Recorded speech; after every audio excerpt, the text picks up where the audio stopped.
Jase McClellan is the jack of all trades, but a master of none. Will that help or hurt his potential to impact in Atlanta?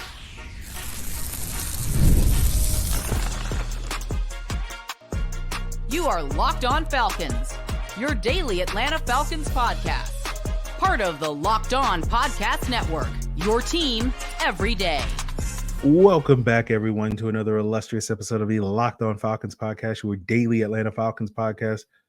Part of Locked On Sports Atlanta, your team every day. And if you don't know me, I'm your very humble host, Aaron Freeman, aka Mr. Drew, aka Sirius Black, aka the Jolly Green Giant, aka Mr. aka, and I thank each and every one of you that is an everydayer, especially those of you that are sickos out there that are checking us out on YouTube on 4th of July rather than going out there and enjoying delicious grilled barbecued meats and veggies and drinking and fireworks and whatnot. You're out here just watching on your phone in a corner quietly. Appreciate all the sickos out there and everydayers. And if you want to become a sicko like them or an everydayer, all you got to do is subscribe or follow for free on YouTube or wherever you listen to podcasts. So today's episode is a Jase McClellan scouting report where I've broken down the film of the Falcons' 6th round running back, and we'll talk about some of the challenges he's going to face climbing up a depth chart that is pretty stacked at the running back position in the future. But I think let's start off talking about Jase McClellan's skill set, and I think he has a good all-around skill set. He's a player that I think does project well as part of a committee system, which is what he was at Alabama, and he'll probably be that in the NFL. We'll talk about how big a part of that committee he could wind up being a little bit later on the episode when we get into the NFL player comparisons and project his, floor, ceiling, and eye level and all that stuff. But I think overall, I would describe Jase McClellan as a jack of all trades, a master of none. Right? He has good enough quickness to make sort of cuts and make some guys miss in the open field, but that's not going to be necessarily his calling card, right? But he's good enough that, he gets to the second level, he gets a one-on-one with the safety. He can make that guy look silly from time to time. I think he also has good power to break tackles and run through arm tackles, plays with good pad level, all that stuff, but he's not going to be this semi truck in the ways that we've seen other running backs. I think his vision is okay. Alabama ran a lot of inside runs, a lot of duo runs up the middle. I think his vision was more than acceptable on that. But when I compare him, I think of him more as like a Tevin Coleman when it comes to vision than a Devontae Freeman in that aspect. And, that's fine, especially if you have Tevin Coleman's explosive skill set. But Jase McClellan doesn't really have that. I don't think he has that explosive speed that once he gets into space, he can, turn out these big gains. We didn't see quite what he tested like because he had a foot injury that kept him out of the combine and pro days, but I would guesstimate just from watching the film, he's probably something around 4.6, right? Maybe 4.55, but he wasn't really running away from guys in the SEC like that. I think he has good hands as a pass catcher. I think his pass protection needs a lot more work. We'll talk more on that later. But it basically leads me to wondering what is sort of his plus trait. I'm not sure he really has one. And when we look back at past Falcon RB1s and even their better RB2s, you're usually seeing that sort of plus trait that's going to allow them to get yards that aren't blocked for them, right? With Bijan, that's the vision, that's the quickness, ability to make guys miss. Allgeier, that's the power and ability to run over guys. Turner had the power. Snelling had the power. Turner also had that high-end speed. Tevin Coleman had the high-end speed. Devontae Freeman had similar sort of vision and lateral agility to make guys miss in the open field. And while I think McClellan checks several of those boxes, I don't know if he checks any of them enough to consider it a plus trait. So basically what I'm saying, if the offensive line blocks it for 3, he's probably going to get 3, while other running backs are more likely to get 4 or 5. And over the course of a game where, you're getting 15 or more carries, those yards do sort of add up. Now, of course, I could be wrong in that assessment, right? That's the difficult part of player evaluation. Sometimes players outperform your expectations or underperform your expectations. And part of me wonders, does the foot injury that McClellan was dealing with throughout this past season, did that limit him showing his best ability, right? That was one of the things that I read about, was that he had a nagging foot injury. He re-aggravated it in the Iron Bowl against Auburn on a hip drop tackle at the end of that game. He missed the SEC championship game against Georgia, did come back and play in the playoff game against Michigan a month after that Iron Bowl game, but he wasn't able to participate at the Senior Bowl or at the Combine or the Pro Day due to that foot injury, and then missed, early part of OTAs and minicamps with the Falcons once he was drafted due to recovering from that foot injury. And so I did try to go back and watch a little bit of Jase McClellan the previous year in 2022 to see if he looked better or different. I didn't really notice a difference, but I only really watched one game, so maybe I missed that. So maybe he also has better vision than I'm giving him credit for, just because Alabama scheme didn't really ask him to do a whole lot of different things. And it doesn't mean that he can't do those things. He just didn't do those things. And it just seemed to me, watching a lot of the film, like some of his best runs tended to be on plays where it was a wide open hole cleared by J.C. Latham, who wound up being, I think, the Titans' number 7 overall pick right before Penix. And it was just easy. It's like run behind this wide open alley that J.C. Latham just cleared for you. And so maybe there's more untapped potential, but again, because so often it was so easy, like, you don't need to get the yards that aren't blocked for you when the yards are clearly blocked for you like that. So we'll see on that front. But overall, I think it all means that Jase McClellan projects well as a depth piece, but may not necessarily have the upside to be an RB1 or even a high-end RB2. So we'll see on that front. This is why projection is hard. Jase McClellan can be a better player in a few years than he is, right? He can actually develop, right? He absolutely could develop. Will he develop? Can he develop? Yeah. Will he develop? That's what we will see on. Time will only tell on that. But, that gets us to what I think are some of the challenges that Jase McClellan may face here in Atlanta, just because he may have limited opportunities as a runner playing behind Bijan and Tyler Allgeier. And that may mean that his ability to stick long-term in Atlanta will be his ability to develop in some of these areas like pass protection and special teams. And we'll break that down as we continue today's Locked On Falcons. Passion, drive, patience. It is the formula for winning championships, and it's also what's going to keep your ride or die alive. eBay Motors has everything you need to maintain your vehicle and level it up to peak performance, from superchargers, roof racks, exhaust kits, LED headlights, and so much more. Whether you're into speed, power, or style, eBay Motors has got you covered. With over 122 million parts for your number one ride or die, you'll always find exactly what you're looking for. And with eBay's Guaranteed Fit, your part is guaranteed to fit your ride every time, or your money back, because with eBay Motors, you're burning rubber, not cash, baby. With all the parts you want at the prices you want, it's easy to make your car the MVP and bring home huge wins. Keep your ride or die alive at ebaymotors.com. Eligible items only. Exclusions apply. eBay Guarantee Fit only available to U.S. customers. Let's talk a little bit about Locked On Sports Today, the free 24/7 sports streaming channel program for you each and every day to bring you the biggest stories, can't miss analysis, opinions, news, streaming 24/7 on YouTube or the free Amazon Fire TV channels app, part of Locked On Podcast Network, your team every day. So talking about Jase McClellan's developmental futures, there's basically 3 ways I think a running back can impact on the team, right? It's as the obvious way as a runner. On passing downs is number 2, and number 3 I think is on special teams. Now, as a runner, it's hard to see Jase McClellan getting a ton of opportunities in the near future, playing behind Bijan Robinson and Tyler Allgeier. There's just really no reason for the Falcons to ever take one of those guys off the field in any given moment.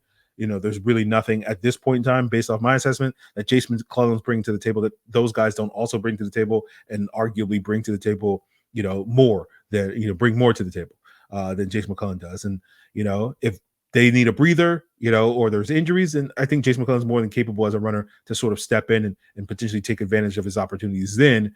But I just don't know if there's going to be that many of those opportunities in the near future. And so I think it's going to be really hard for him to distinguish himself as a runner, going back to my point of him being a jack of all trades and a master of none.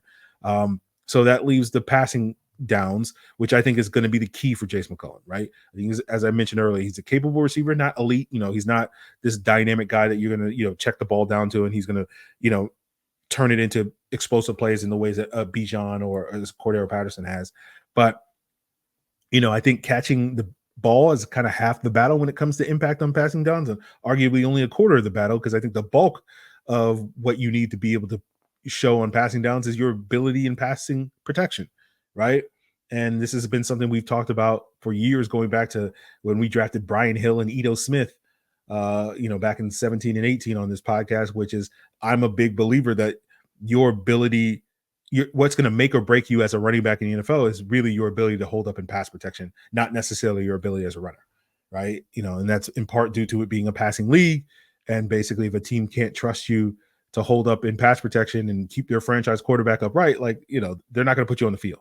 And, the only players that I've seen over the last decade or so that have been able to, last in the NFL without really adding a ton of value on passing downs. The so-called 2-down running backs are Adrian Peterson, Derrick Henry, and Nick Chubb. And basically all of those guys are, if not Hall of Famers, borderline Hall of Famers. And so that's what I mean, where it's just like, unless you're on that level from a talent standpoint, and I don't think Jase McClellan is, and very few guys are, it's going to be hard for you to stick purely off of your running ability. And so you're going to have to bring something in the passing game. Now, the challenge for Jase McClellan is going to be the pass protection, right? That was something that the film was not great this past year at Alabama. I think part of that is due to the fact that he doesn't bring the same physicality as a blocker that he does as a runner. And I think if he does sort of have that mental switch flip for him and start attacking linebackers and DBs and edge rushers and all that stuff and more as a blocker in the ways that he does as a runner, he will be improved. That was something I thought Tyler Allgeier did a better job of doing, not so doing in the college that he has done in the pros. Now, with Jase McClellan this past year, over the course of the 8 games I watched, I charted 21 pass protection plays. He gave up pressure on 9 of those plays based off my charting. That's over a 40% pressure rate. And it's only going to get harder in the NFL. So it's unlikely, typically you would think that number is going to go up in the NFL, not down, right? So he's going to get even more pressure against the higher quality of players in the NFL. And at least looking at PFF data, a good pass protecting running back this past year maybe only gave up pressure on like less than 5% of his snaps. I think an acceptable number was maybe 10%. And I think generally speaking, if you're giving up pressure on more than 10% of your snaps as a running back, you're liable to get replaced. And if you're curious where Allgeier and Bijan stick on that, Allgeier for his career is a 3% pressure rate. He gave up no pressures according to PFF this past year. Bijan is 5% pressure rate last year. So again, it goes, why would you ever take either one of those guys off the field? So to me, where Jase McClellan is right now to where he needs to be an effective player, he has a long way to go. This is the area where he has to improve the most on. And this to me is probably going to be the thing that more than likely defines his ability to stick in Atlanta long-term. Because if he can't make significant improvements in pass protection, his real only chance of sticking on the roster long-term is via special teams. And there's generally 2 types of special teams players. There's the effective special teams players, and there's the essential special teams players. And for someone like Jase McClellan, you only help yourself if you can become essential. And now time will tell if he's that. He did get some special teams experience early in his career at Alabama. So there's no reason to think that he can't be effective even right away in the NFL. But whether or not he turns into an essential player remains to be seen. So I think right now, his contributions as a rookie, most likely going to be on special teams, right? Otherwise, he's probably going to be inactive on game days, right? And you look at a player like Avery Williams. Avery Williams has made himself essential on special teams. So we'll probably wind up keeping 4 running backs on the Falcons roster at this point in time, but maybe only 3 of those guys are going to be active on game day. And you can give you 2 guesses based off of this, where you have Bijan, you have Allgeier, you have Avery Williams, who's essential on special teams. Who's the guy that's probably going to be left out in the cold?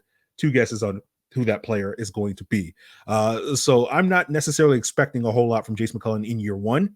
Hopefully the Falcons are healthy at running back, and so they won't really need him to do a whole lot in year 1. But down the road, I do think his ability to stick on the roster or get replaced will be determined by his ability to develop as a pass protector and on special teams.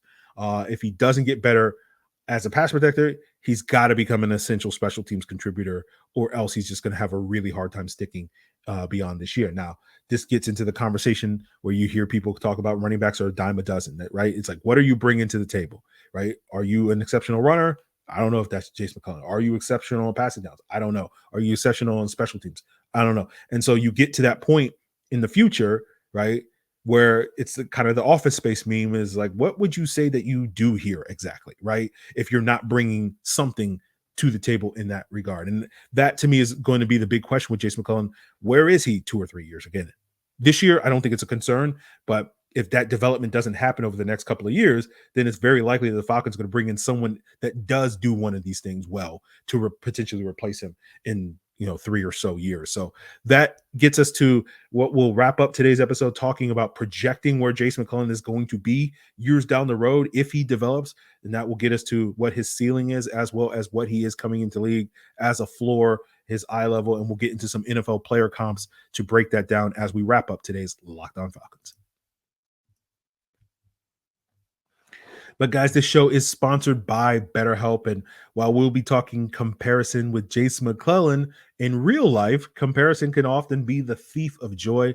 Why it's easy to, scroll through social media and envy other people's lives. It seems like they got it all together when you're looking at their Instagram, but in reality, they probably don't.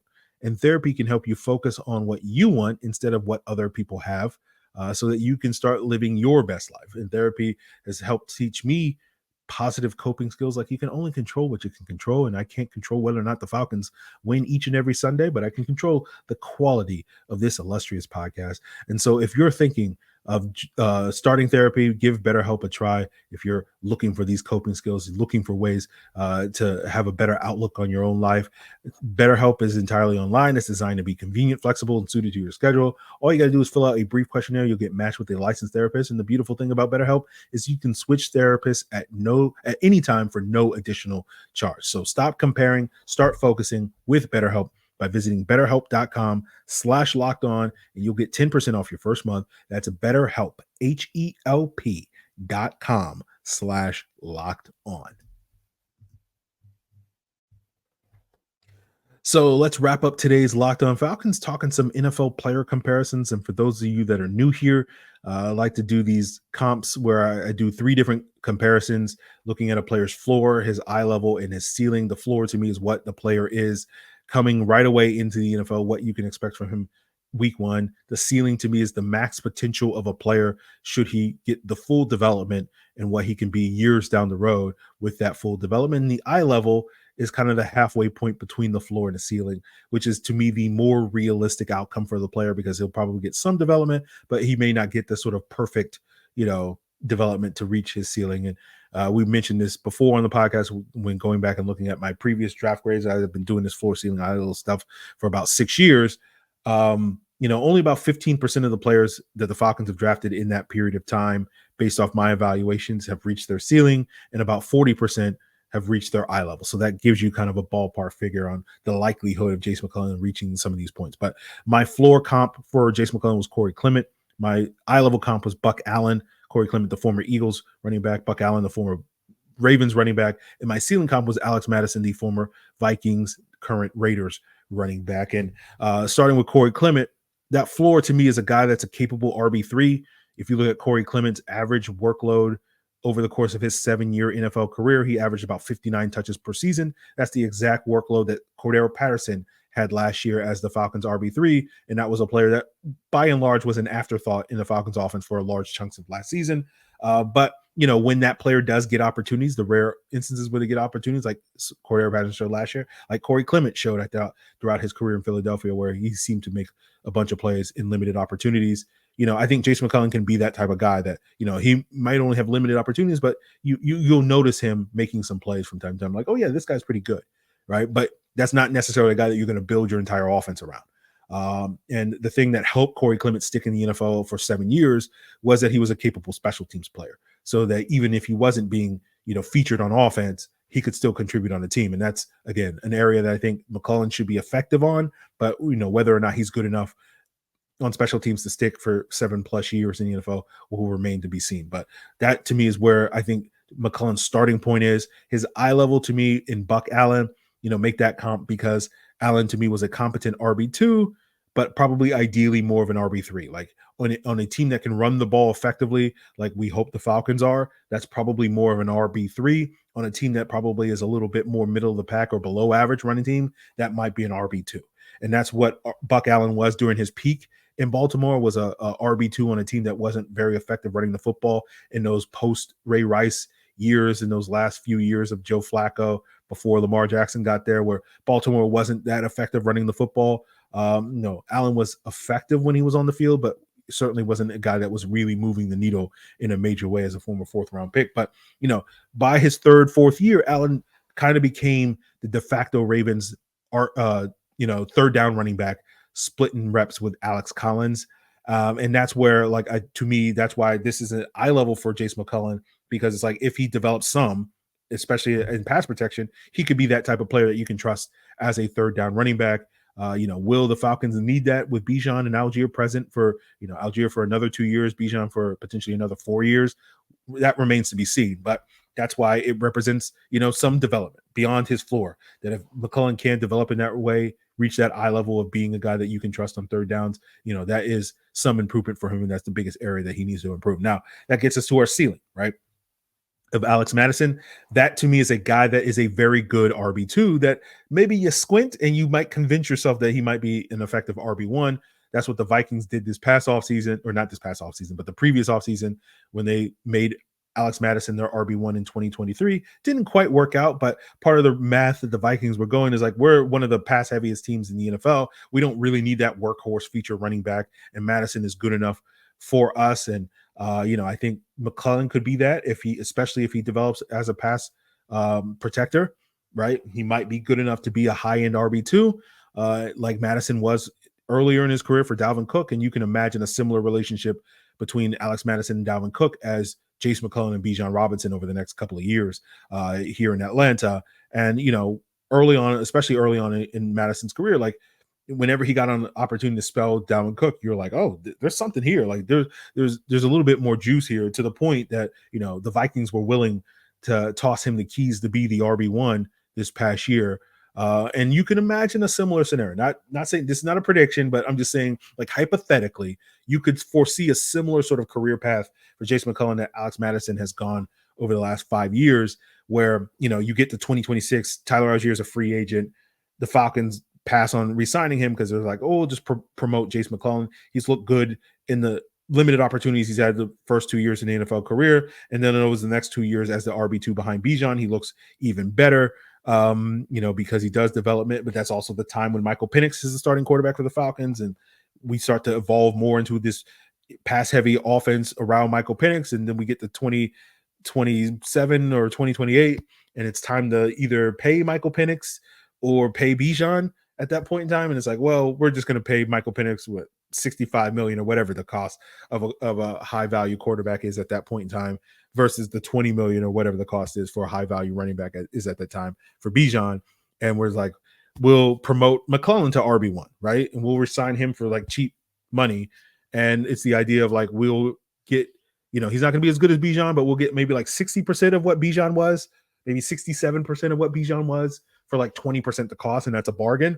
And in a offense that is pass heavy under Penix and whatever weapons the Falcons have, come 2028, 4 years from now, maybe McClellan is good enough to get you by as that RB1 in a pass-heavy attack. And that's probably not a long-term solution, but maybe it's a short-term solution, as we saw with Minnesota this past year, where they immediately tried to upgrade over Alex Mattison after a year of him being the RB1 by signing Aaron Jones this offseason. And now Mattison is in Las Vegas as part of a committee there. So, again, that's kind of one path I could see McClellan having in the future, where if he does wind up being an RB1, it's probably going to be a situation like that. But again, that's not an exact prediction. Sitting here, like throwing darts at what the situation is going to be like in 2027, 2028 is really just throwing darts and blindly. But that's just one hypothetical scenario where I could imagine, McClellan reaching a similar sort of ceiling that Alex Mattison is. And, not masquerade, that's not the right way, but, hang out as an RB1 for a year. I don't know, but we'll see on that front. But, I think overall, Jase McClellan is a solid depth piece. We'll see if he can develop into more than that in the future. And again, a lot of that will depend on him becoming an effective player in pass protection as well on special teams. So we'll see what is to come in the years for Jase McClellan. What is to come next week here on the podcast will be, hopefully we'll wrap up our Casey Washington and Zion Lowe breakdowns by the end of next week. And we also have Falcon historian player shootouts next week. I think our last round one matchup between Dave Choate and Daniel Flick on Jonathan Babineau is coming your way next week, as well as our first round two matchup between Corey Woodruff and Myles Garrett on John Abraham. I think that's all in store for you. So, continue to make Locked On Falcons your first listen to all the sickos and everydayers out there by subscribing or following for free on YouTube or wherever you listen to podcasts. And my last little tidbit as we head into this 4th of July weekend here in the States, enjoy the fireworks. All I'm just going to say is don't be that guy on Sunday night that's still trying to get rid of all these fireworks, when the rest of us are trying to go to sleep, to wake up and go to work on Monday, right? My general philosophy is like, get all the fireworks out on Thursday night on the actual holiday, but it's a weekend, so I can understand, if you got some leftovers on Friday and maybe even Saturday, but don't be that guy that still got the fireworks on Sunday. Like it's not a 4-day affair, my guys. Those of us that have to work early in the mornings, which isn't me, but I like to pretend. But those of us that have pets, like don't be that guy. That's all I'm just sitting there saying. Like no one, like you're not cool. That's all I'm going to say. So that is my advice for the weekend. Hopefully some of you guys are like, man, Aaron just ruined all my fun. But hopefully, you'll take that advice and enjoy your weekend, guys. That's going to do it for us here on Locked On Falcons. Check out Locked On Sports Today, Locked On Sports Atlanta, Locked On Braves, Locked On Bulldogs, Locked On Hawks. It's all part of Locked On Podcast Network. Your team every day.